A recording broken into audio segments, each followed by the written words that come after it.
Bienvenue à cette session de formation. Nous sommes ce soir ici pour suivre un cours très spécial sur comment surmonter la voie des justice. Nous avons commencé l'unité 3 le lundi passé et on avait vu avec l'expert Abaté Messanga les 3 niveaux de pensée ou encore les 3 niveaux de réflexion. Donc, on avait eu à parcourir les 3 niveaux de réflexion, notamment le premier niveau de réflexion ou encore le premier niveau de pensée, et le deuxième niveau de pensée ou encore le deuxième niveau de réflexion, et également le troisième niveau de réflexion. On a vu que le premier niveau de réflexion amène des malheurs, cause également des divisions, des troubles dans la vie des gens, dans la vie des familles, dans la vie des sociétés, également dans la vie conjugale. Et le plus important pour nous, lorsque nous sommes devant une situation, de pouvoir nous poser des questions, avoir une attitude à vérifier nos pensées. Lorsque nous nous habituons à vérifier nos pensées, nous pouvons réfléchir et parvenir au deuxième niveau de réflexion. Donc, le deuxième niveau de réflexion est appelé la réflexion profonde. Donc, lorsque nous sommes au deuxième niveau de réflexion, nous pouvons penser aux conséquences de nos pensées. Lorsque je vais suivre cette pensée, qu'est-ce qui va m'arriver? Et quelle serait également ma famille si je suis cette pensée? Quelle serait également l'attitude de la société dans laquelle je suis si je commence également à suivre ces pensées? Et c'était très bénéfique. On a vu des exemples, des cas pratiques également. Et le troisième niveau de réflexion, c'est une réflexion qui n'est pas orientée à nous. C'est une réflexion qui est pour le bénéfice des autres. Lorsque nous sommes face à une situation, de pouvoir également réfléchir, si je suis cette pensée, qu'est-ce que la société va gagner? Qu'est-ce que la famille va gagner? Ou encore qu'est-ce que mon pays va gagner?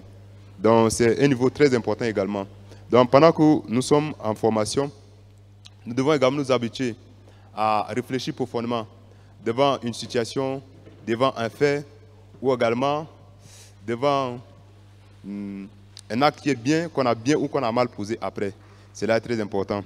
Donc vous savez que chaque soir, avant de faire le cours, nous avons la formation également en Mind Education.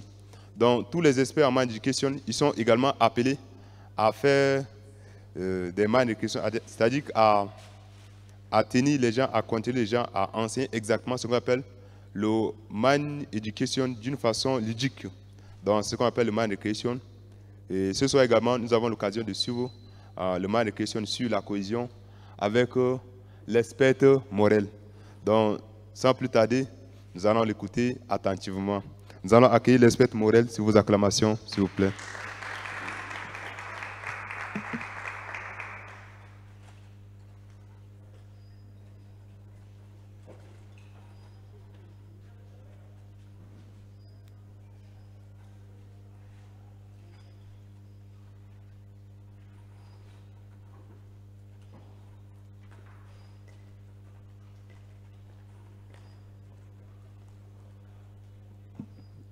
Bonsoir à tous. Comment vous allez?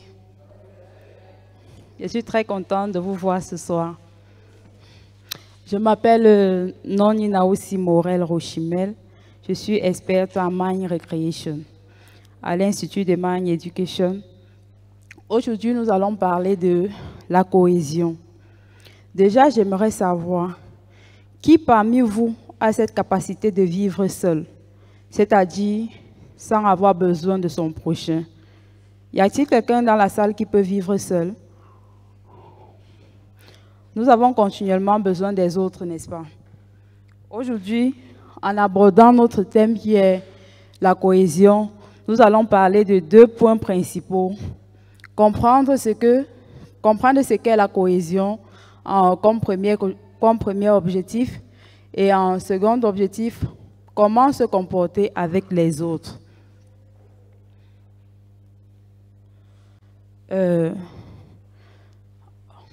Dans ce siècle, dans ce 21e siècle, nous faisons face à des personnes et nous sommes continuellement en groupe, peut-être dans nos lieux de service, peut-être à l'université, au milieu, en société en tout cas, avec les collègues, avec les amis ou encore dans le cadre religieux.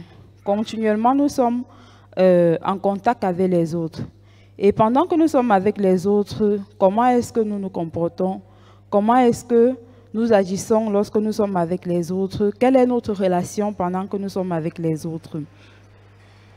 Alors, lorsqu'on observe peut-être un groupe musical ou un groupe de théâtre, un groupe de football, lorsqu'on regarde ces groupes, ce qui saute à l'œil, c'est l'union, n'est-ce pas?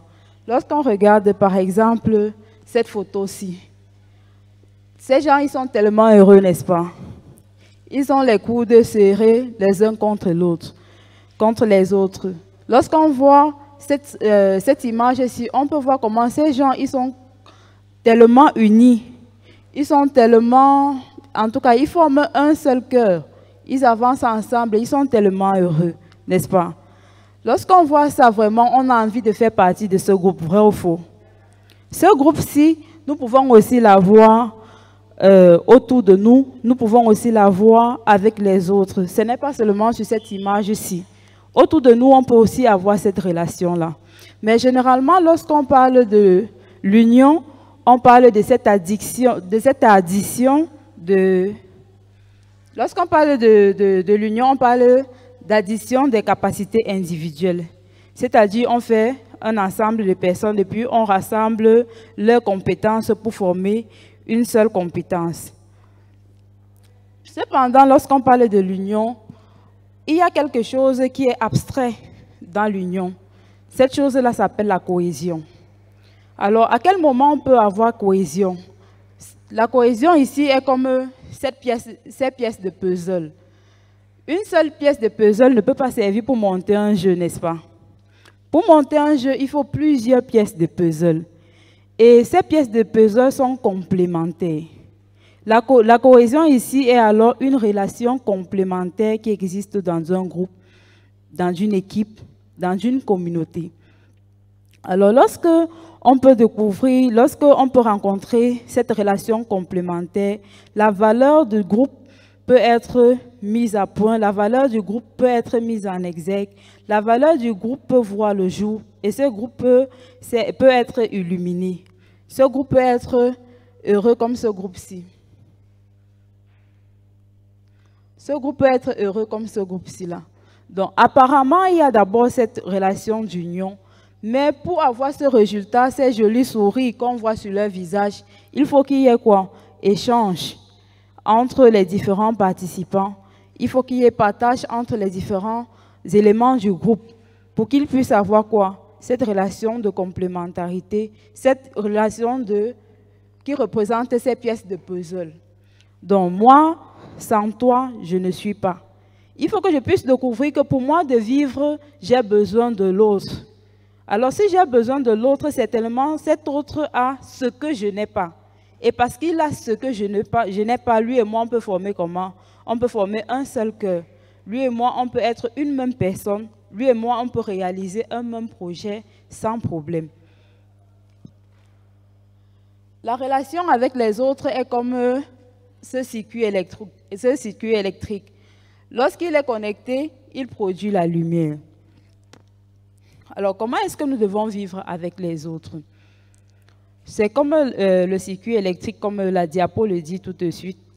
Lorsqu'il y a un circuit électrique, si ce circuit n'est pas connecté, nous sommes dans l'obscurité, n'est-ce pas? Et à cause de l'obscurité, on ne peut pas être illuminé, on ne peut pas avoir de l'éclairage et beaucoup de travaux se stoppent aussi. Il y a beaucoup de difficultés. Lorsque je lance un coup d'œil dans le passé et que je regarde la vie avant l'arrivée de la lumière, c'était très pénible. Il y avait des parents qui, pour communiquer, il fallait parcourir de longues distances. Ils passaient beaucoup de temps sans communiquer avec leurs proches qui sont dans les villes éloignées. Pour travailler aussi des travaux manuels, ce n'était pas du tout évident. Mais aujourd'hui, à cause de la connexion de la ligne électronique, il y a quoi? Il y a cet éclairage. On peut aujourd'hui utiliser des ampoules pour éclairer nos pièces à la maison. On peut aujourd'hui utiliser des appareils électroménagers. Et même à la cuisine, c'est devenu très facile. Pour communiquer même avec les gens, il y a le téléphone. On peut facilement faire un coup de fil et puis le message passe vite. La vie est devenue très simple et très facile. De la même manière aussi, pour nous d'avoir une bonne relation ou pour nous d'être heureux, Il faut que nos cœurs soient connectés au cœur des autres comme cette ligne électronique-là.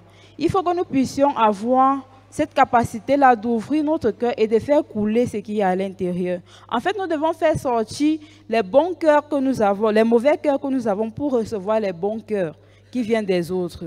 En ce moment, notre vie peut être illuminée. En ce moment, notre groupe peut être illuminé et on peut produire quoi? Seulement la joie, seulement la paix, seulement le bonheur. Je vais parler un peu de moi quand j'étais dans ce groupe Righteous Star. Righteous Star Douala, me voici ici. Et à cette période-ci, on était en tournée.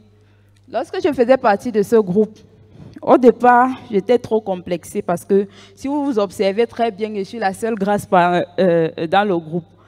Donc, pour moi, de danser et de regarder les autres, c'était tellement compliqué. Quand je voyais les autres faire certaines je vais dire quoi, motions ou certaines piches, on va dire ça comme ça, quand je me regardais, je me disais, est-ce que je peux faire ça? Et puis, parce que j'avais cette valeur péjorative de moi qui ne peut pas faire me mouvoir comme les autres, je suis entrée en jugement envers les autres. C'est-à-dire, quand quelqu'un s'approchait même de moi pour me montrer, voici telle chorégraphie, il faut faire ça comme ça. C'était pas, moi, je ne percevais pas ça comme la personne en train de me montrer. C'était comme, ah, maintenant tu as trouvé l'occasion de te moquer de moi. Tu vois que je suis grasse, toi tu es mince, tu es leste, tu peux faire tous tes mouvements comme tu veux. Ok, puisque tu es tellement mince et leste, il faut danser, il faut danser. Sans moi, vous pouvez bien évoluer. Mais continuellement, on ne pouvait pas faire des répétitions ou on ne pouvait pas faire des séances de prestations comme ça sans qu'il y ait discussion à la fin ou sans qu'il y ait éclat de voix à la fin. Impossible. Mais un jour, pendant qu'on était dans le groupe et il y avait un pas de danse que je n'arrivais vraiment pas à faire. Même si les autres m'expliquaient comment il fallait faire, ça me dépassait complètement. Alors mon cœur est entré dans les larmes, mon cœur est tombé, j'ai commencé à pleurer. Et puis, j'ai commencé à m'exprimer. Voici, je suis entrée dans le groupe parce que je me complexe, je veux perdre du poids. Et voici les difficultés que je rencontre avec ma santé, comme ça. Et à la maison, ma petite sœur m'insulte toujours. Je suis Bédel, je suis Zakula. Et quand j'arrive ici, parfois, quand je vois le sourire ou bien quand je vois la joie sur vos visages, c'est comme si je ne peux pas avoir cette joie-là. C'est comme si vous êtes continuellement en train de vous moquer de moi. En tout cas, j'ai parlé de tout ce qu'il y avait dans mon cœur ce jour-là. Et en parlant comme ça de ce qu'il y avait dans mon cœur, les autres aussi, ils pouvaient me réconforter, ils pouvaient comprendre la douleur que j'avais. Et d'autres aussi pouvaient parler de leur faiblesse aussi. Il y a une qui m'a dit, regarde, tu n'as pas les mollets, moi j'ai les mollets. Quand je me regarde, je me demande quel homme va vouloir un jour épouser une fille qui a les mollets. Et parfois, je pense que plus en dansant, plus mes mollets grossissent. En tout cas, on a commencé à s'échanger les cœurs comme ça. Et le groupe est devenu très libre. Ce qui fait qu'à partir de ce moment, puisqu'on pouvait connaître le cœur de l'un et de l'autre, notre chorégraphie, nos prestations avaient complètement changé. Lorsque les gens nous voyaient, ils étaient tellement heureux. Vraiment, on peut voir là comment... C'est vrai, c'est un peu flou, mais tous nos visages, là, nous sommes tellement heureux. Il n'y a pas de « tu es trop grasse », il n'y a pas de « tu es trop mince », mais ensemble, on pouvait former un. Donc, pour nous, d'être heureux, pour nous, de vivre le bonheur, c'est seulement et uniquement en ouvrant notre cœur, en partageant ce qu'il y a à l'intérieur avec les autres, avec ceux qui nous entourent. Comme en conclusion, nous avons dit quoi? Pour être heureux, pour être en cohésion, il suffit d'ouvrir son cœur et de partager avec les autres. Car le groupe en cohésion est toujours meilleur et heureux, car les cœurs coulent ensemble. Donc, en partageant mon cœur avec mes collègues Righteous Star, vraiment, les moments qu'on passait ensemble étaient devenus les moments les plus heureux. Et on peut voir ce même sourire que nous avons vu au départ sur la photo initiale, n'est-ce pas? Ce n'est pas seulement les autres qui peuvent être heureux, ce n'est pas seulement d'autres groupes qui peuvent être heureux. Nous aussi et notre entourage, nous pouvons être très heureux. Seulement, il faut que les cœurs coulent ensemble.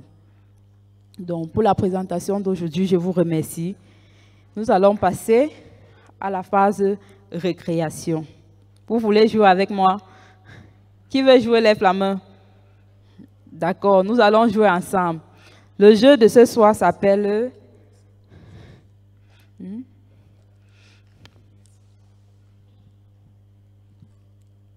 J'ai oublié cette partie. Merci.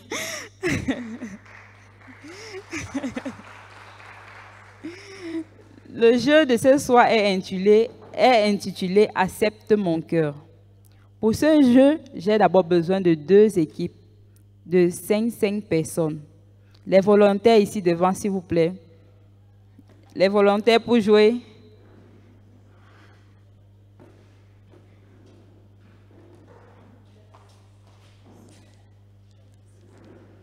Ok, comme vous êtes tellement nombreux, je vais ajouter une dernière personne, 6 personnes par équipe.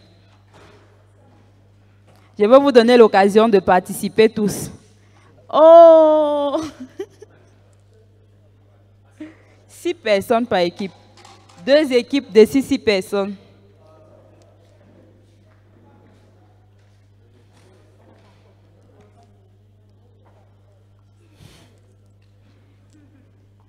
Les autres personnes sont... Ok. Je vous attends nombreux. Vous avez dit que vous voulez jouer avec moi.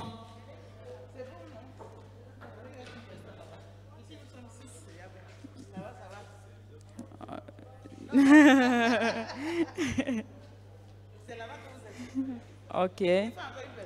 Une personne de plus. D'accord. Bon, merci beaucoup. Voici ce que nous allons faire. Pour ce jeu, on a besoin de 2 paniers de différentes couleurs. On a besoin des balles. On a besoin des gobelets avec des attaches. Donc, ces attaches vont permettre de mettre les gobelets sur nos fronts. Et j'ai besoin d'une personne par équipe pour être celui qui va mettre la balle. Ok, une personne par équipe qui va mettre la balle dans les gobelets. D'accord. Là-bas, vous avez aussi choisi une personne. D'accord. Donc, vous allez mettre les gobelets sur vos têtes à partir des bandeaux.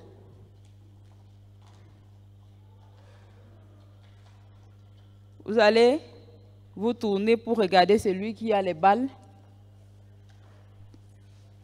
Le principe est très simple.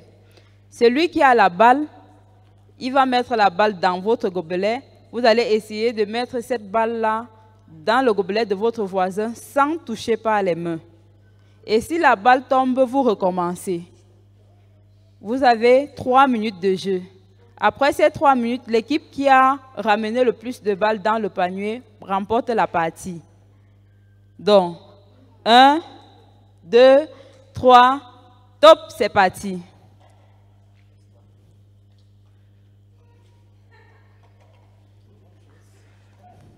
C'est un incroyable jeu, n'est-ce pas? Les hommes contre les femmes.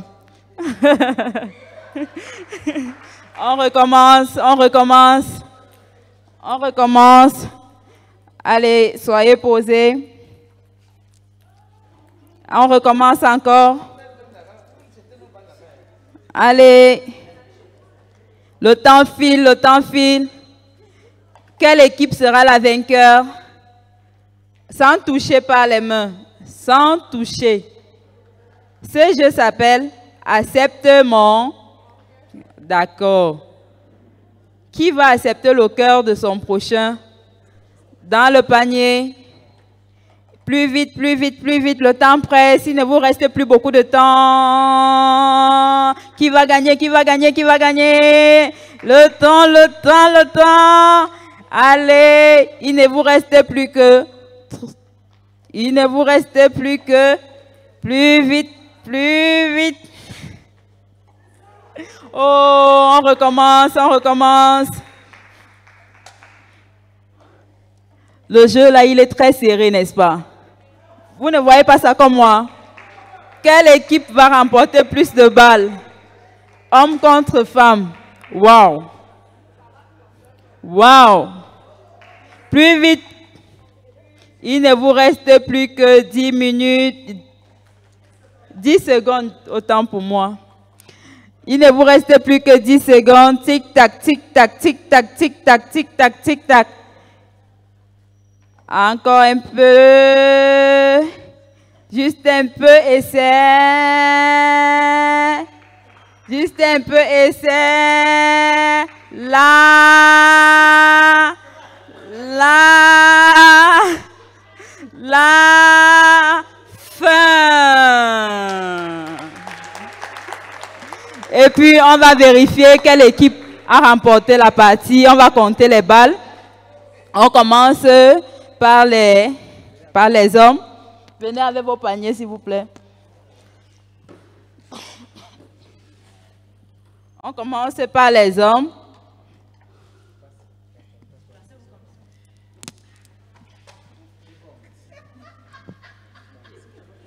On compte ensemble, n'est-ce pas? 1, 2, 3, 4, 5. On s'en va chez les femmes.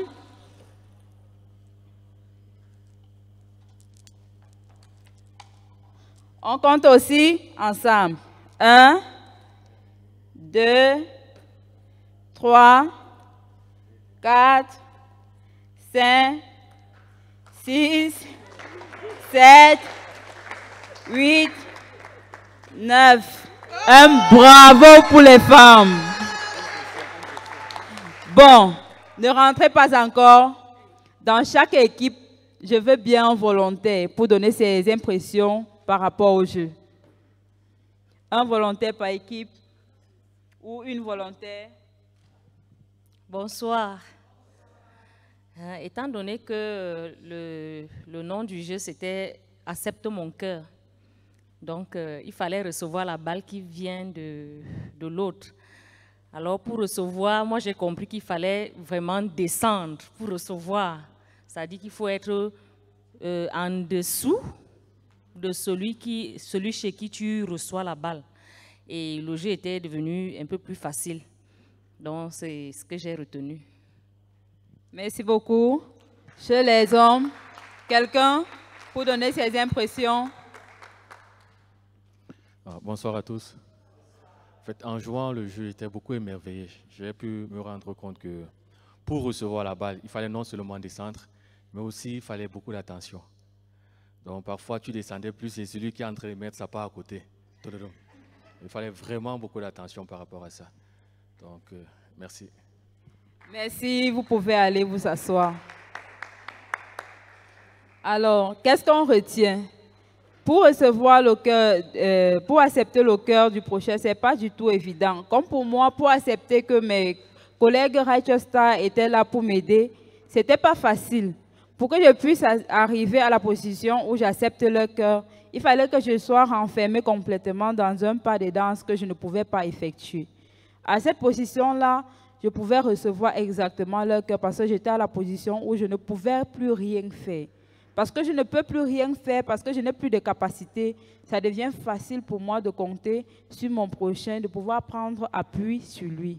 Donc, c'est pourquoi ce jeu, il est très important. Sur ce, je vous remercie.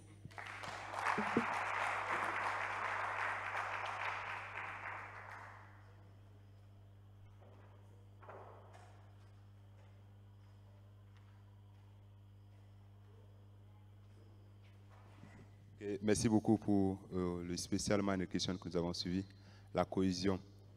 Donc, nous voulons être heureux dans une famille, dans une relation, dans une société, mais il y a une règle. La règle est de pouvoir recevoir le cœur de l'autre. Donc, on a vu que pour recevoir le cœur de l'autre, il faut que notre cœur également soit à la position basse. Lorsque notre cœur est à la position basse, nous pouvons recevoir la joie, la paix, le bonheur qui vient de l'autre. Donc, comme annoncé, nous allons suivre un cours très spécial, comment surmonter la voie destructrice. Donc, notamment, c'est avec l'expert Dr Zé Mendim Vincent. Nous allons l'accueillir sous vos acclamations, s'il vous plaît.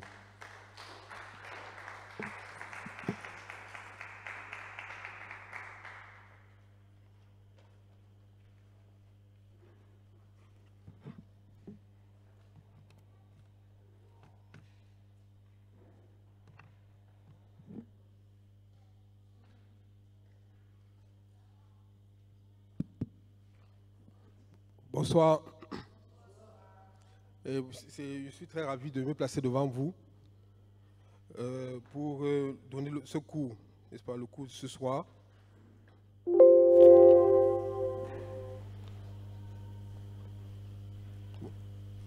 Ah, ok.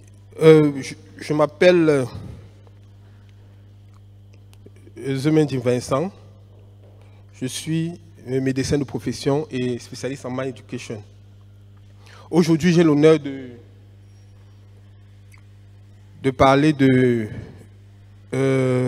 présenter le cours. L'unité 3, chapitre 2, leçon 1, c'est surmonter, n'est-ce pas, la voie destructrice. Donc aujourd'hui, ce soir, mon objectif principal, c'est d'apprendre à utiliser la réflexion profonde pour surmonter les pensées destructrices. Le plan sera simple et je vais d'abord parler de l'origine, n'est-ce pas, de la voie destructrice, le chemin de la voie destructrice et comment surmonter cette voie qui est destructrice. Pour le cours que j'avais donné déjà, j'ai parlé des pensées qui conduisent à la destruction. Et dans ce cours aussi, j'avais présenté beaucoup de personnes qui ont été détruites à cause de leurs pensées. Aujourd'hui aussi, le cours que j'ai préparé, c'est un cours où il y aura aussi beaucoup de vidéos où je parlerai des personnes aussi qui ont pu surmonter les voies destructrices. En réalité, d'où sort l'origine, n'est-ce pas? D'où vient l'origine de la voie destructrice? Je vais vous parler du conditionnement de l'éléphant. Vous savez, dans les pays, on a les éléphants au Cameroun, mais pas beaucoup. Par contre, en Asie, n'est-ce pas, les éléphants sont comme des animaux domestiques. Et très souvent, ces éléphants, qu'est-ce qu'il faut? Ils se déplacent, n'est-ce pas? Et ils détruisent les villes, ils détruisent les villages, ils détruisent les récoltes. Et pour qu'ils ne le fassent pas, on est obligé de faire comment? On est obligé de les conditionner. C'est-à-dire, on est obligé de faire... On ne peut pas les attraper. Mais on est obligé de les conditionner pour qu'ils ne se déplacent pas. Et qu'est-ce qu'on fait? N'est-ce pas?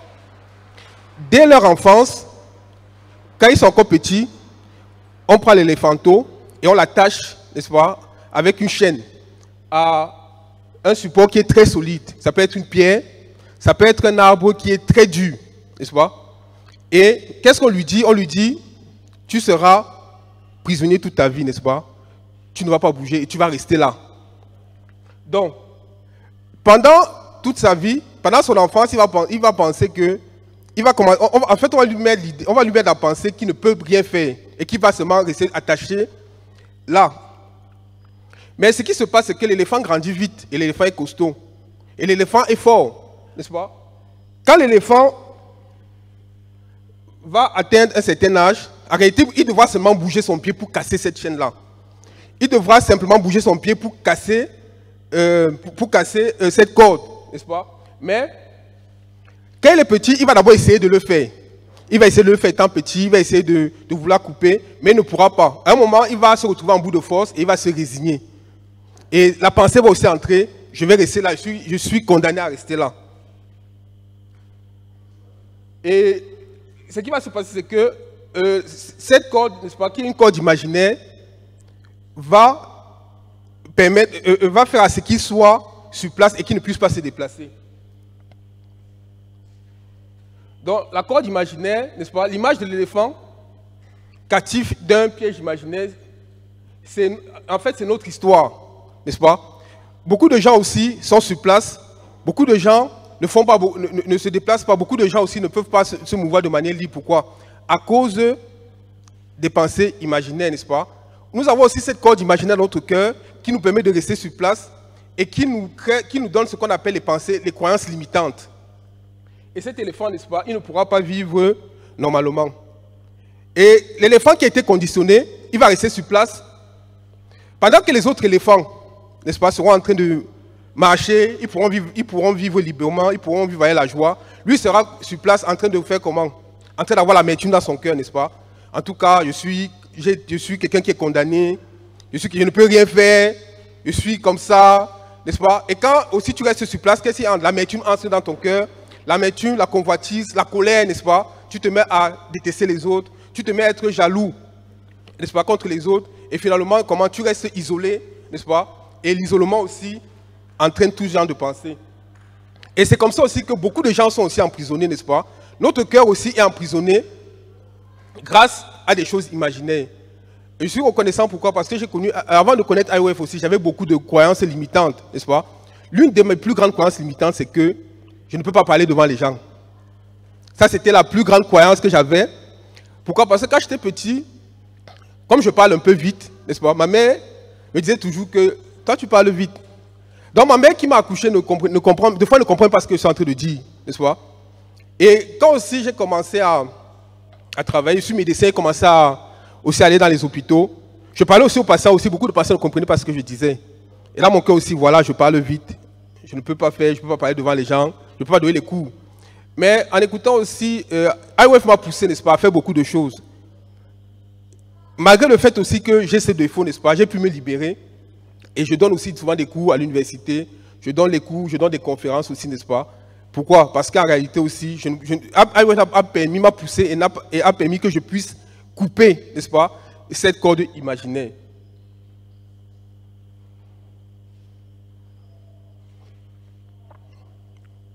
Comment est-ce ton truc là?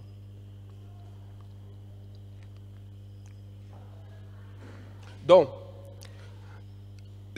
cette voix, n'est-ce pas, qu'on a, qu'on a inculquée à l'éléphant, cette voix, n'est-ce pas, c'est une voix qui sera constamment à l'œuvre et qui va, elle est spécialisée dans la mise en œuvre des pensées négatives qui influencent nos comportements et nos habitudes.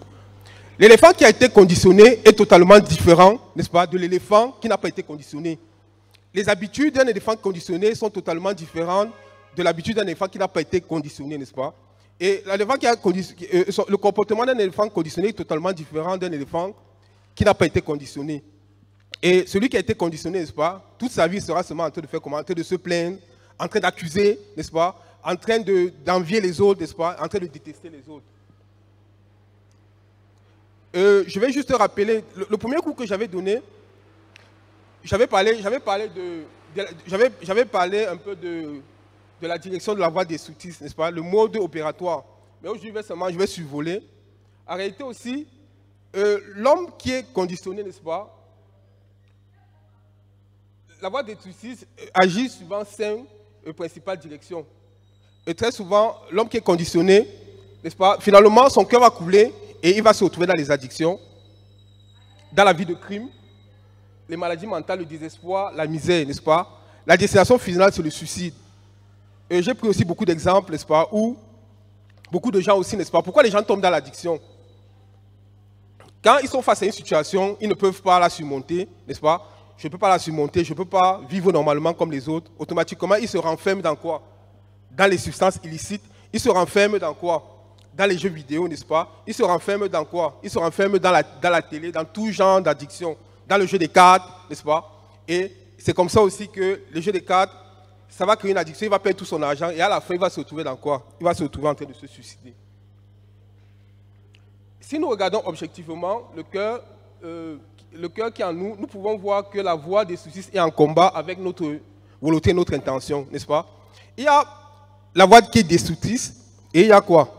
Il y a nos volontés, nos intentions.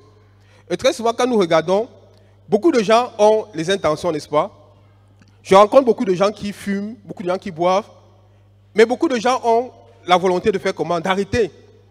Je connais quelqu'un qui fume depuis 30 ans maintenant, et chaque fois, il dit qu'il va arrêter.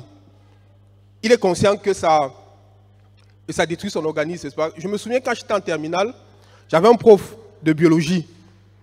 Le prof là, il fumait. Je ne sais pas, peut-être il ne fumait pas seulement, je ne sais pas, peut-être quand il dormait. Il conduit, quand il vient à la voiture, il fume. Quand il entre en classe, il fume. Je me souviens, le premier coup qu'on avait fait, il est entré avec la cigarette. Il a dit, je ne peux pas arrêter de fumer. Ce n'est pas bien ce que je fais, n'est-ce pas, mais je ne peux pas arrêter. Celui qui ne supporte pas la cigarette me dit, je vais négocier pour qu'on le mette dans la classe voisine.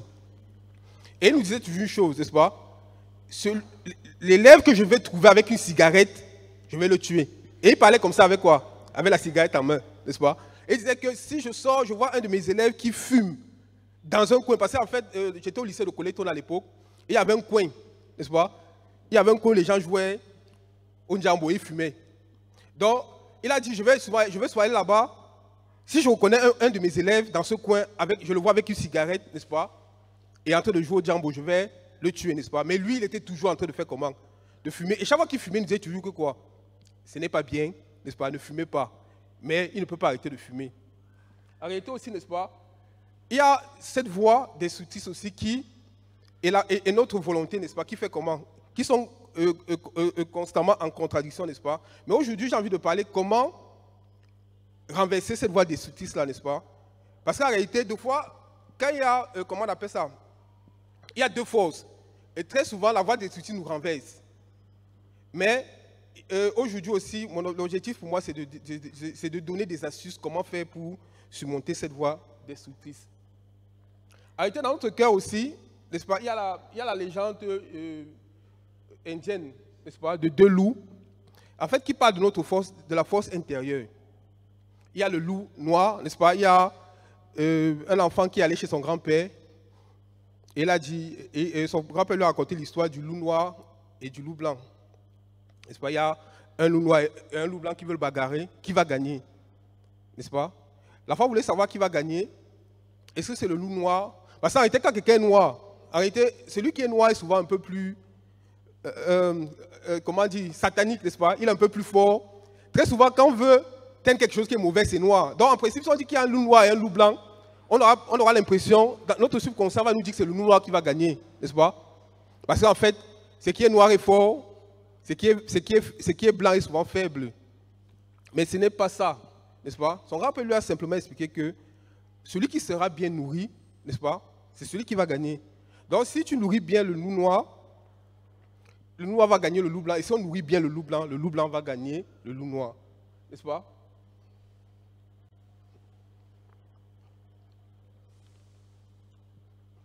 Non, reviens.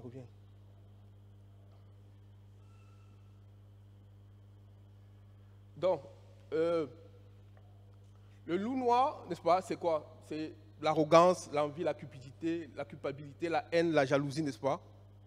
Et le loup blanc, c'est la joie, la paix, l'amour, l'espoir, la reconnaissance, la détermination, la positivité, l'humilité. On peut prendre d'autres adjectifs. En réalité, notre cœur, il y a toujours ces deux forces-là, n'est-ce pas? Mais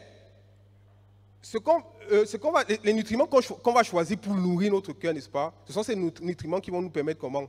De surmonter, n'est-ce pas? Si dans notre cœur est toujours est nourri d'arrogance, d'envie, de cupidité, n'est-ce pas? De haine, la voie destructive va toujours renverser. Mais si nous remplissons notre cœur d'amour, d'espoir, de reconnaissance, de la détermination aussi, n'est-ce pas? La positivité, le loup blanc va gagner. Comment vaincre la pensée destructrice? Je me suis inspiré un peu d'une allégorie, n'est-ce pas? Il y a ce qu'on appelle l'allégorie de la caverne, et qui a été écrite par un philosophe, Platon. Et en fait, il explique, il y a des prisonniers dans une caverne, n'est-ce pas? Et quand on peut voir, en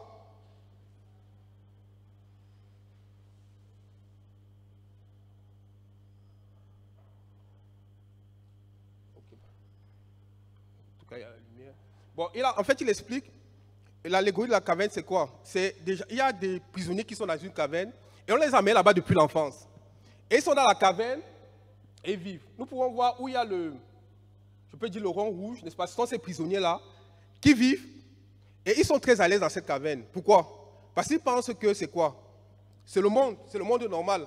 Et ils sont assis et quand nous voyons où il y a le rond bleu, il y a quoi? Il y a ce qu'on appelle des montreurs. En fait, ils ont des objets et ces objets, n'est-ce pas, avec la lumière du soleil qui entre, reflètent sur le mur, n'est-ce pas? Le mur des gens qui sont assis dans la caverne. Donc, quand ils sont assis dans la caverne, ils peuvent voir des animaux, n'est-ce pas? Ils peuvent voir. Donc, ils sont très à l'aise dans ce monde-là. Et ils pensent que c'est le monde. Donc, ils sont renfermés dans ce petit monde. Et dans leur cœur, c'est quoi? C'est comme ça que le monde est, n'est-ce pas? Il n'y a pas, c'est comme ça, nous sommes très à l'aise, n'est-ce pas? Mais il y a certains maintenant qui ont décidé de faire comment? D'essayer de sortir. Et ils sont partis. Et ils ont dit qu'ils vont essayer de sortir de la caverne. Et ils sont arrivés, n'est-ce pas? Et en sortant de la caverne, ils ont découvert notre monde.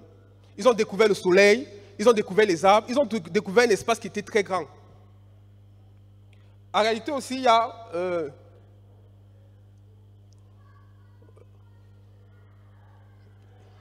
Qu'est-ce qu'il y a?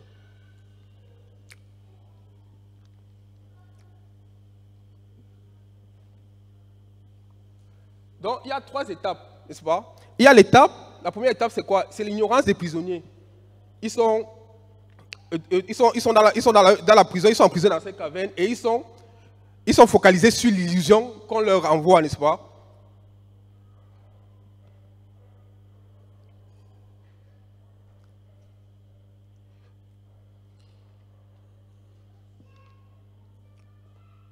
Oui, avance, avance. Et la deuxième étape, n'est-ce pas, c'est un prisonnier qui tente de faire comment? D'aller vers l'éducation. Ils essayent de quitter, n'est-ce pas, de ce monde de caverne, ce monde de ténèbres pour aller essayer d'apprendre, n'est-ce pas? Grâce à l'éducation, ils décident, bon, nous on va un peu aller découvrir autre chose, n'est-ce pas? Avance. Et à la troisième étape, la connaissance, n'est-ce pas? Le prisonnier il découvre exactement le monde réel, n'est-ce pas? Et quand il découvre le monde réel, il est comment? Il est très émerveillé. Au début, il a vécu longtemps dans la caverne, n'est-ce pas? Il a vécu longtemps dans l'obscurité. En fait, quand tu vis longtemps dans l'obscurité, tu sors, tu es d'abord ébloui au début, n'est-ce pas? Parce qu'il fait chaud, tu es un peu ébloui. Mais quand tu t'habitues à ce monde réel, n'est-ce pas? Tu es beaucoup reconnaissant et tu as beaucoup de joie. En réalité, maintenant, Platon a essayé de réfléchir, il s'est dit, si celui qui a découvert la lumière essaie encore de rentrer pour aller appeler les autres prisonniers, est-ce qu'ils vont accepter, n'est-ce pas? Est-ce qu'ils vont accepter de sortir? Il y a certains qui font comment? Quand on leur dit, j'ai trouvé un nouveau, j'ai vu le monde réel, venez découvrir, n'est-ce pas? Ils disent que non. Nous, on veut rester comment? N'est-ce pas? On veut rester dans les ténèbres. Il y a un proverbe arabe qui dit, mieux vaut le mal que tu connais, n'est-ce pas, que le bien que tu ne connais pas. Ça, c'est un proverbe arabe. Contente-toi du mal que tu connais, que le bien que tu ne connais pas, n'est-ce pas? En réalité, les Arabes, ils ont souvent ce proverbe. Pourquoi? Parce que quand on veut leur montrer quelque chose de nouveau, ils disent que non. Nous, on connaît notre mal, on préfère, n'est-ce pas? Beaucoup de gens aussi aiment cette vie-là. La vie de la souffrance, la vie de l'ignorance, n'est-ce pas? Et ils sont comment? Ils sont conditionnés. En réalité, n'est-ce pas? Beaucoup de gens sont conditionnés. Quand tu vas leur dire, tu es conditionné, n'est-ce pas? Il y a autre chose. Sortons, je te montre le monde de la lumière. Sortons, je te montre les choses plus intéressantes, n'est-ce pas? C'est difficile aux gens d'accepter, n'est-ce pas? Je suis reconnaissant aussi pourquoi, parce que le My Education aussi a permis que quoi? Que je puisse sortir, n'est-ce pas, de ce monde des ténèbres-là pour voir le monde réel. Le monde réel qui est très vaste, le monde réel qui est très beau, le monde réel qui a beaucoup d'opportunités, qui a beaucoup de possibilités.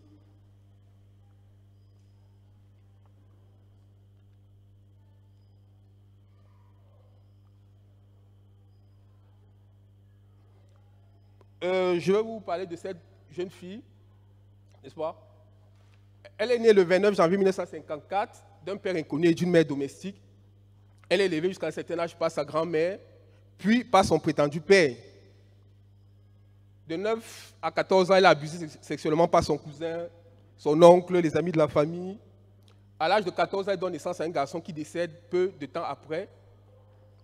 Quand nous regardons sa vie, n'est-ce pas, la vie semblait lui avoir peint un tableau de souffrance, de difficulté, d'injustice. A été aussi, quand on voit, dès son bas âge, n'est-ce pas, il y a déjà un certain conditionnement. Un conditionnement qui doit l'amener à penser que quoi? La vie, n'est-ce pas, je suis maudite.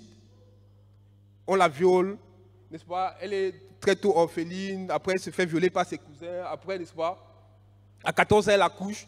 En réalité, n'est-ce pas, quand tu penses comme ça, tu commences à voir, beaucoup de gens aussi pensent qu'ils sont maudits, n'est-ce pas?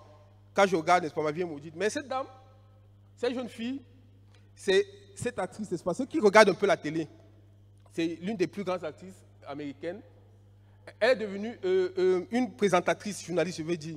Donc, elle devient milliardaire à 32 ans. À 41 ans, sa fortune atteint une valeur de 340 millions de dollars. Elle est classée parmi les 400 personnes les plus riches aux États-Unis, avec un revenu de 800 milliards de dollars. Elle est la femme la plus riche, n'est-ce pas, du XXe siècle. Première femme noire devenue milliardaire, n'est-ce pas? l'une des femmes, ou bien disons la femme la plus influente du monde. Elle a une émission où elle invite tout le monde. Tous les stars sont passés à son émission. Elle a une chaîne de télé, n'est-ce pas? Et qu'est-ce qu'elle a dit? Peu importe le défi que vous avez à surmonter, vous devez vous rappeler que même si la toile de votre vie se peint au fil de vos expériences, de vos comportements, de vos réactions et de vos émotions, c'est vous qui avez le pinceau en main. Transformez vos blessures, n'est-ce pas, en sagesse. Elle a encore donné une autre phrase.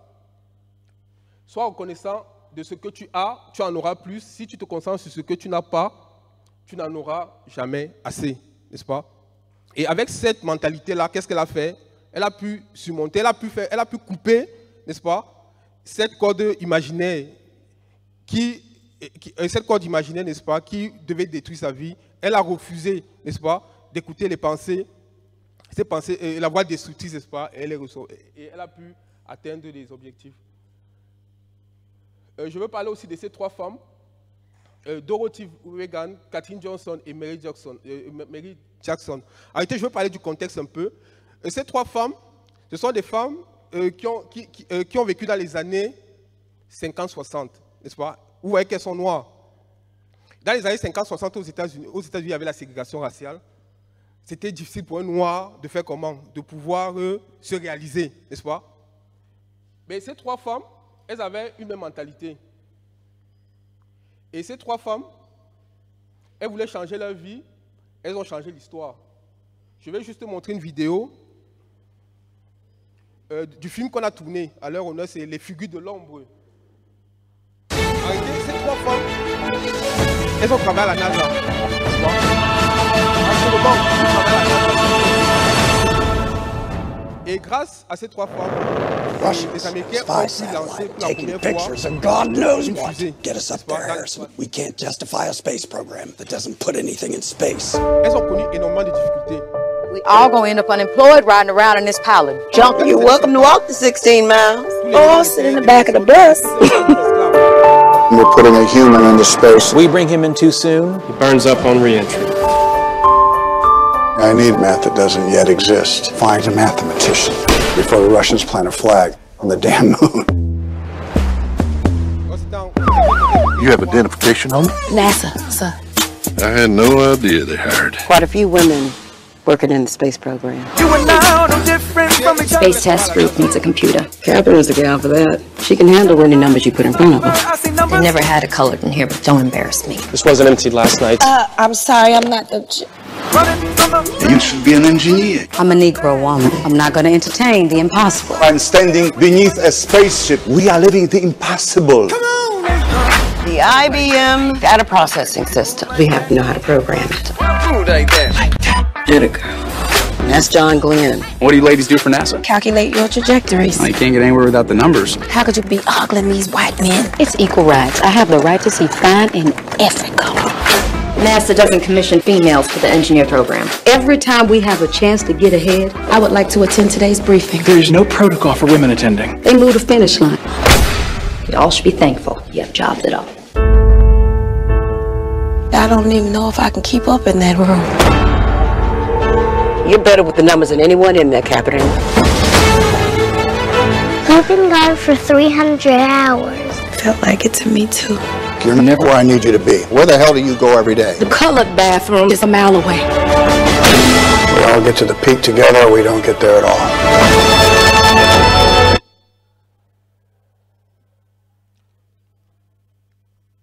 Bon, on va s'arrêter, on va arrêter sur la vidéo à ce niveau. En fait, le contexte, c'est quoi? C'est trois femmes, n'est-ce pas, qui étaient noires dans un contexte de ségrégation raciale où c'était pratiquement impossible, n'est-ce pas, pour un noir de se réaliser aux États-Unis. Mais ces trois femmes ont pu travailler à la NASA, n'est-ce pas? C'était tellement difficile. Quand elles sont arrivées à la NASA, il y a les images où quand elles arrivent, le premier jour de travail, on donne la poubelle à une, n'est-ce pas, va jeter. Pourquoi? Parce qu'on sait que le noir est seulement là pour faire comment? Pour vider la poubelle, n'est-ce pas? Et grâce à elles, elles ont lancé, les Américains ont pu lancer, je pense, c'était la première fusée dans l'espace. Katherine Johnson, qui est morte à 102 ans, il y a quelques années, il y a 3 ans, n'est-ce pas? On l'appelait quoi, je crois la calculatrice humaine. Elle avait un surnom comme ça parce qu'elle était très très forte en mathématiques, n'est-ce pas? Et grâce aussi à ces 3 femmes, le monde, n'est-ce pas, le monde a changé, la condition des Noirs aussi, aux États-Unis aussi a changé.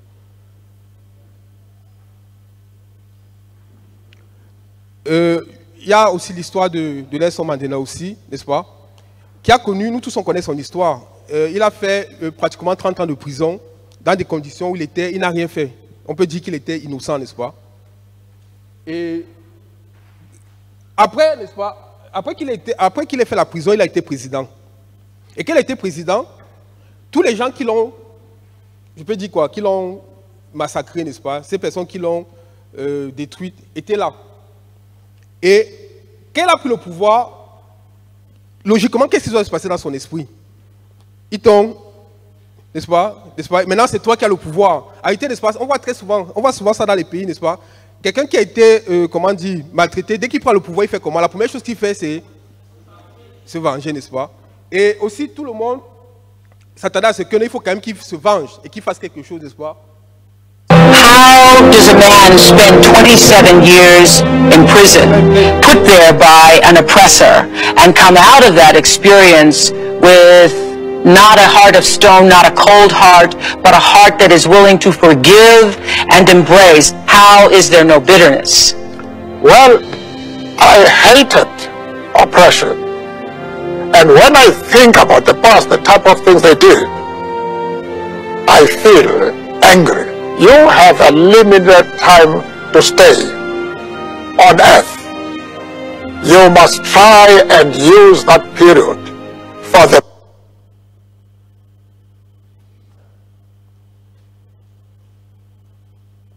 purpose of transforming your country into what you desire it to be. And therefore you had to reject all negative features in your own soul, in your blood system, and focus your attention on the positive things. I wanted to be known as Mandela, a man with weaknesses, especially because I knew it was not the contribution of an individual which would bring about liberation and the peaceful transformation of the country. And my first task when I came out was to destroy that myth that I was something other than an ordinary human being. The first thing is to be honest with yourself. À première vue, ce jeune... Ici, il y a l'interview de Nelson Mandela. Ce qui me frappe dans sa réponse, c'est qu'il dit, n'est-ce pas, je déteste l'oppression. Quand je pense à tout ce qu'ils m'ont fait, n'est-ce pas, j'ai la colère. En réalité, c'est quoi? Dans son cœur, la voix destructrice existe, n'est-ce pas? Il a eu le cœur de se venger, le cœur de faire mal aux gens qui l'ont fait mal, n'est-ce pas? Mais il a dit quoi, n'est-ce pas? On a un temps limité sur la terre. Pourquoi perdre le temps à me venger alors qu'on n'a plus assez de temps? On peut faire des choses positives. On doit se focaliser sur les choses qui sont comment? Qui sont positives. En réalité, on a l'impression que non. Parce qu'en fait, la journaliste, elle pose la question, elle est étonnée, n'est-ce pas? Comment toi tu as pu pardonner? Comment tu as pu pardonner tout ce qu'on t'a fait, n'est-ce pas? Mais là, il dit clairement que j'ai la colère en moi. Cette colère, je l'ai, n'est-ce pas? Quand je vois ces oppresseurs-là, mais je veux me focaliser sur autre chose. J'ai un objectif, n'est-ce pas? Je vais être reconnu comme celui qui a apporté, n'est-ce pas, le changement à l'Afrique du Sud. C'est ça qui est plus important maintenant. Et c'est comme ça qu'il a pu faire comment? Il a pu surmonter, n'est-ce pas, cette voie de... Il ne s'est pas focalisé sur le fait de se venger, n'est-ce pas, et de tuer. À première vue, ce jeune garçon est un surfeur comme les autres, mais suite à une malformation à la naissance, lui doit surfer sans jambes et marcher à la force de ses bras. À 25 ans, Alka est un homme hors du commun et aussi un roi de la glisse. Dieu ne m'a pas donné de jambes, mais il m'a donné du talent à la place, comme le sport, la musique et les conférences. Oui, car en plus du surf et du skate, Alka tient aussi des conférences sur le handicap et grimpe presque chaque jour dans les transports en commun pour gagner sa vie, grâce à un autre talent, le rap.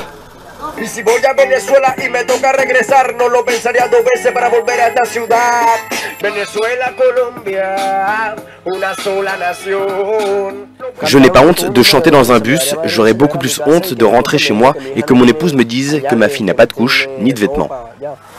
Il y a 9 mois, ce Vénézuélien apprend qu'il va être papa et décide de fuir son pays en crise pour rejoindre la Colombie. Un périple difficile, mais qu'il parvient à accomplir avec sa femme. Malgré son handicap, il est beaucoup plus complet que bien des pères. Il ne nous manque rien et il est toujours attentif et fait face. À 13 ans, Alka dit avoir pensé au suicide. Ok, je vais couper la vidéo. En fait, la chose la plus importante, c'est que on dit qu'à 13 ans, il a pensé au suicide, n'est-ce pas? En fait, il est né avec une maladie congénitale. Il est né comme ça. Donc, ce n'est pas qu'il a... Il est né sans jambes, sans pieds, n'est-ce pas, Alka? Et quelqu'un qui naît comme ça, qui naît avec un handicap, n'est-ce pas, et qui a un handicap qui est terrible, n'est-ce pas? Un handicap qui lui donne pratiquement, ça c'est en médecine, il a 90% d'incapacité, n'est-ce pas? Mais à 13 ans qu'il a vu, il a regardé, il a vu sa vie, il voit qu'il est invalide, n'est-ce pas? Il a pratiquement 90%, voire 100% d'incapacité. Il a pensé au suicide. Mais il a encore réfléchi, n'est-ce pas? Dieu ne m'a pas donné les jambes, mais il m'a donné, il le dit très bien, Dieu ne m'a pas donné les jambes, mais il m'a donné quoi? Il m'a donné les mains, il m'a donné le talent, il m'a donné, n'est-ce pas? Et sa femme, lui qui est, comment dire, qui est invalide, n'est-ce pas? Sa femme dit qu'il ne manque de rien à la maison. Mais il y a les papas qui sont valides ici, n'est-ce pas? Il y a les papas qui sont valides, mais les enfants ne mangent pas, vous comprenez? Arrêtez aussi, il a pu surmonter aussi, n'est-ce pas? Il a coupé, quoi, cette corde-là. Cette corde qui l'empêchait de faire comment? Cette corde, n'est-ce pas? Je peux dire quoi? Cette corde imaginaire. Il n'a pas voulu écouter cela et il a foncé, n'est-ce pas? Et je vais terminer avec cette vidéo. En fait, c'est un quartier à Los Angeles, un quartier où il y a beaucoup d'agressions. Là-bas, quand vous naissez, n'est-ce pas, un noir ou bien un latino, à 90%, soit tu seras drogué, soit on va t'assassiner, n'est-ce pas? C'est un quartier qui est très, très dangereux. Mais dans ce quartier, n'est-ce pas, il y a les deux filles qui sont nées. Ces filles, je pense que tout le monde les connaît, n'est-ce pas? Elles sont nées dans ce quartier-là. Maintenant, la question que je me pose, c'est quoi? Pourquoi elles, n'est-ce pas, elles sont devenues deux légendes, elles ont gagné, elles ont tous les records en tennis, n'est-ce pas? Comment elles ont fait? Elles qui sont nées dans ce quartier où, déjà, elles sont conditionnées dès l'enfance, qu'elles ne pourront jamais rien, n'est-ce pas? Mais comment, n'est-ce pas, comment elles ont pu surmonter la voie destructrice? Grâce à qui, n'est-ce pas? Grâce à leur père. Leur père aussi, il a grandi dans le quartier. Qu'est-ce qu'il a vu? Il a vu comment les gens vivaient, comment les gens mouraient. Et lui, il a décidé que, en tout cas, les gens meurent, les gens se droguent, mais mes enfants, n'est-ce pas, seront des grandes dames. Et il a fait un projet, et il a pris un livre, il a fait, n'est-ce pas, des études, et il a commencé à former lui-même ses deux filles. Elles ne sont pas deux, elles ne sont pas seulement seules, elles sont, je crois, pratiquement 5. Et toutes, elles sont championnes de tennis. Il y a d'autres qui sont avocates, je crois qu'il y a une qui est médecin, il y a une qui est, n'est-ce pas, grâce à leur père qui a fait comment? Qui a refusé, n'est-ce pas? Il a refusé. What's going on? Everybody okay? They got a call, said there was trouble in the house. Okay. Yeah. Okay. You all need to look around? It's a little wet for practice, don't you think? Don't the girls have schoolwork to do? They do their homework. Tundi's first in her class. Lynn and Isha are too. Now I don't mind you saying we hard on these kids. You know why? Because we are. That's our job, to keep them off these streets. You want to check on the kids? Let's check on the kids. We got future doctors and lawyers, plus a couple tennis stars in this house. The chances of achieving the kind of success that you're talking about, it's just very, very unlikely. Okay, you're making a mistake, but I'm going to let you make it. Watch me hit a few balls. All right. So tell me your names again. I'm Venus. I'm Serena. So what you think? Ok, vous allez aller chercher à voir le film. C'est un film qui est très intéressant, n'est-ce pas? Et c'est un film qui est très intéressant, il faut voir. C'est un film qui est très émouvant. Je l'ai vu plusieurs fois, n'est-ce pas? C'est un film qui est très émouvant. Et il y a encore un autre contexte ici, c'est que, en réalité, le tennis, ce n'est pas un sport des Noirs, n'est-ce pas? Et quand il partait avec ses filles, tout le monde regardait, on sait que les Noirs jouent à quoi? La boxe, le football, le basketball, n'est-ce pas? Mais il a cru en ses filles, n'est-ce pas? Et il a mis cette foi dans le cœur de ses filles. Et ces filles sont devenues ce qu'elles sont des légendes, n'est-ce pas? Les records qu'elles ont, je pense qu'il faut beaucoup de temps pour battre ces records. Bien que nous puissions identifier les pensées de la voie de justice grâce à la réflexion profonde et les rejeter en réalisant que ces pensées ne sont pas les nôtres, nous avons très souvent besoin d'aide pour les surmonter complètement. Arrêter notre cœur aussi, n'est-ce pas, a besoin des murailles. Vous comprenez? Dans l'époque du Moyen-Âge, il y avait les villes fortifiées. Qu'est-ce qu'une ville fortifiée? Une ville fortifiée, une ville forte, ce n'est pas une ville qui est grande, ce n'est pas une ville qui a une population riche. La ville qui est forte, c'est une ville qui est fortifiée, c'est-à-dire quoi? Une ville qui est fermée, n'est-ce pas? Et à l'époque aussi, beaucoup de villes étaient comment? Elles étaient fermées. Et plus une ville avait un mur qui était épais, plus cette ville était comment? Elle était difficile à atteindre, n'est-ce pas? Si on peut voir la ville-ci, elle est petite, n'est-ce pas? Mais il y a deux murs, vous comprenez? Il y a d'abord le premier mur. Sur le premier mur, là, il y a des endroits où les sentinelles se placent. C'est-à-dire que sur le premier mur, il y a des gens qui se placent et ils regardent l'ennemi. Ils peuvent voir l'ennemi, n'est-ce pas? Ils peuvent avertir maintenant ceux qui sont derrière. Une ville comme ça, n'est-ce pas? On ne peut pas l'attaquer facilement, n'est-ce pas? Notre cœur aussi a besoin de faire comment? A besoin de ces murs-là, n'est-ce pas? Dans le livre de Proverbes, on dit, comme une ville forcée et sans muraille, ainsi est l'homme qui n'est pas maître de lui-même, n'est-ce pas? Arrêter notre cœur aussi doit être comment? Doit aussi avoir ces murs-là, n'est-ce pas? Pour que les gens n'entrent pas n'importe comment, pour que les pensées n'entrent pas n'importe comment, pour que la voie des soucis aussi n'entre pas n'importe comment, n'est-ce pas? À travers le Mind Education nous permet de faire comment? De placer ce mur qui va protéger, n'est-ce pas? Notre cœur comme cette ville a été protégée. N'est-ce pas? De nombreuses maisons ont des clôtures et il y a les portes d'entrée. Nos cœurs aussi ont une porte d'entrée qu'on doit surveiller. La personne qui sait gérer et utiliser cette porte acceptera les bonnes pensées et chassera les mauvaises, n'est-ce pas? Nous avons vu ça, nous avons vu l'exemple avec Nelson Mandela. En réalité, comment surmonter la voie destructrice? Pour la surmonter, n'est-ce pas? On la surmonte avec la reconnaissance, avec la détermination, la persévérance, l'altruisme, les valeurs, l'humilité. On peut aussi ajouter beaucoup d'autres choses, n'est-ce pas? Et c'est comme ça qu'on peut la surmonter. Cependant, peu importe à quel point nos cœurs sont sombres, lorsque nous connectons notre cœur à ceux qui ont de l'espoir, la lumière de leur cœur brille dans le nôtre. Il faut qu'on pense positif, n'est-ce pas? Il y a quelques phrases que j'ai prises. Au lieu de dire la vie est un combat, on peut dire la vie est une aventure. Ça nous permet, n'est-ce pas, d'affronter les réalités avec quoi? Avec un cœur un peu plus calme. Au lieu de dire que c'est un échec, on peut plutôt dire que c'est un essai, n'est-ce pas? Ça nous permet de nous consoler, vous comprenez? Au lieu de dire, par exemple, c'est une difficulté, on peut plutôt dire que c'est une opportunité, n'est-ce pas? Donc, il y a quelques petites phrases comme ça que j'ai mis. Au lieu de dire que c'est stressant, on peut plutôt dire que c'est stimulant, n'est-ce pas? Un travail stressant, on peut le rendre stimulant. Je vous remercie.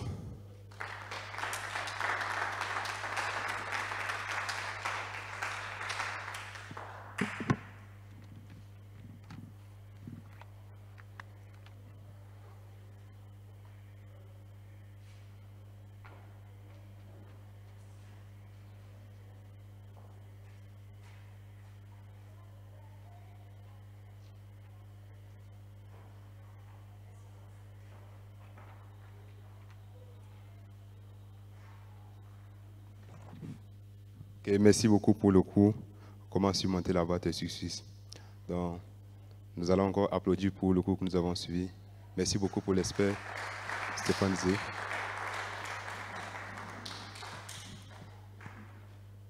Donc, il y a des pensées que nous avons en fait qui sont contre nous, contre notre volonté.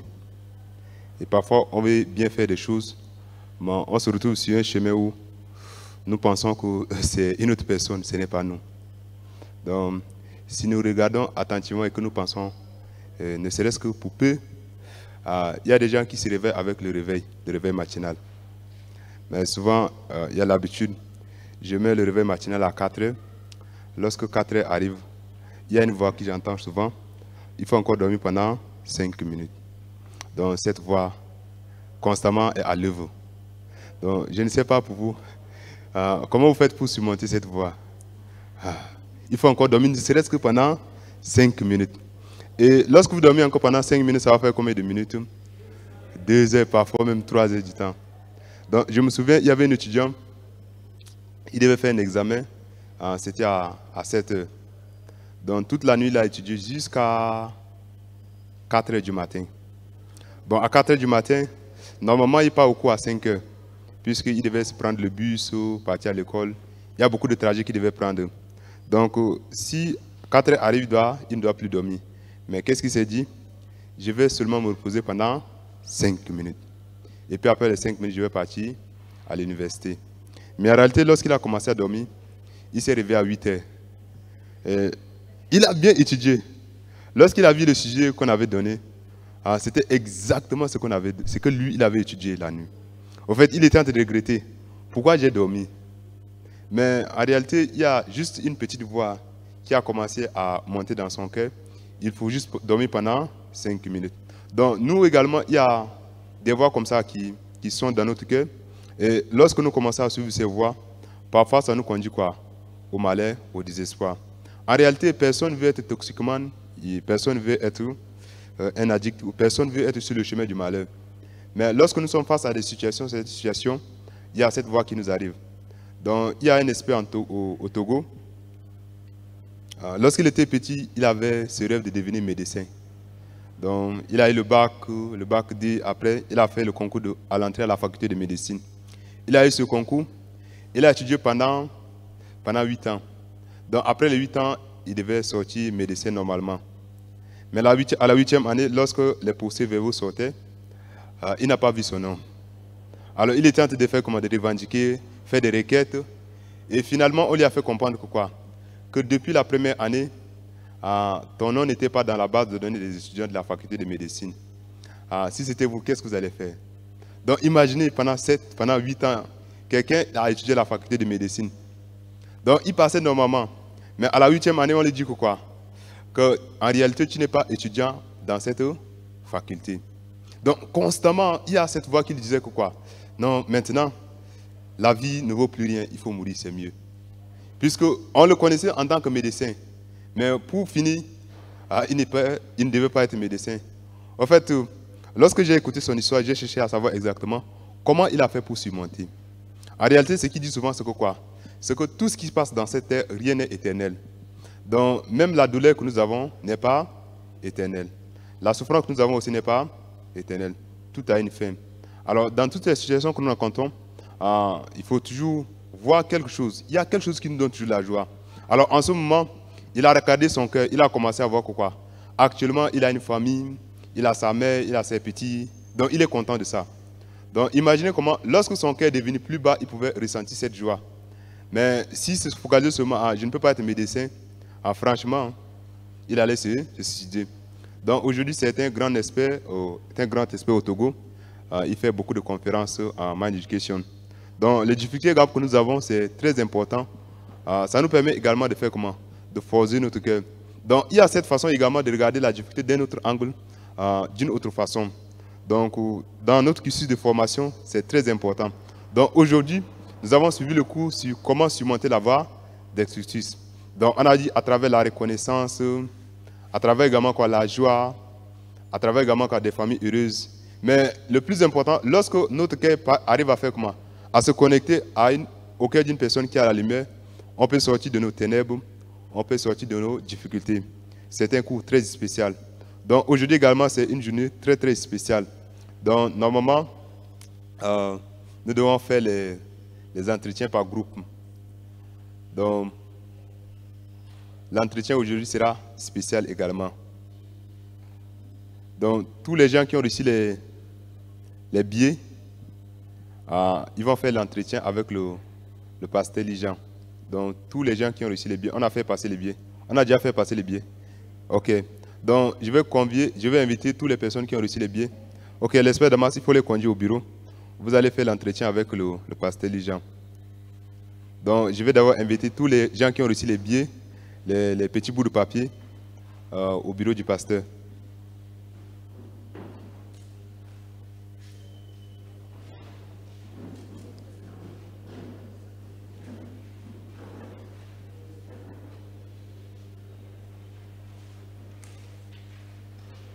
OK, il y a Damas ici. Il faut les accompagner.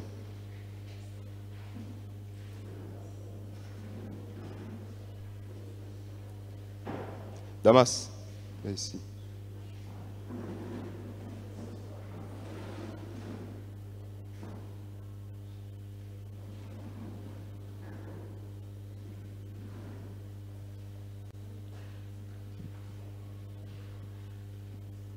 Ok, les gens qui suivent les cours en ligne, nous allons faire réunion ensemble.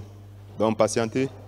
On va également faire les présentations, le partage, les réunions de partage ensemble. En fait, tous ceux qui sont ici, comme c'est une journée spéciale, on va faire... Donc, normalement, vous avez vos groupes, nous sommes d'accord, mais il y a beaucoup de gens qui ne sont pas là. Donc, on va considérer les gens qui sont ici, groupe numéro 1. Également, de ce côté, donc ici, groupe numéro 2. De l'autre côté, formez un groupe là-bas. Ok, les sœurs par derrière, vous êtes nombreuses. Donc, vous allez vous diviser, première table, deuxième table. Donc, c'est une journée spéciale. Donc, vous allez faire les entretiens par groupe pendant 30 minutes. Après les 30 minutes, tous les groupes, vous aurez présentation de 5 minutes, 5 minutes, 5 minutes. Donc, aujourd'hui, c'est spécial. Donc, tous les groupes vont présenter. Donc, vous avez en gros 30 minutes de réunion de partage, de discussion ensemble. Donc, il y a ici groupe 1, groupe 2, groupe 3. Et là, il y a deux groupes, première table et deuxième table. Merci beaucoup.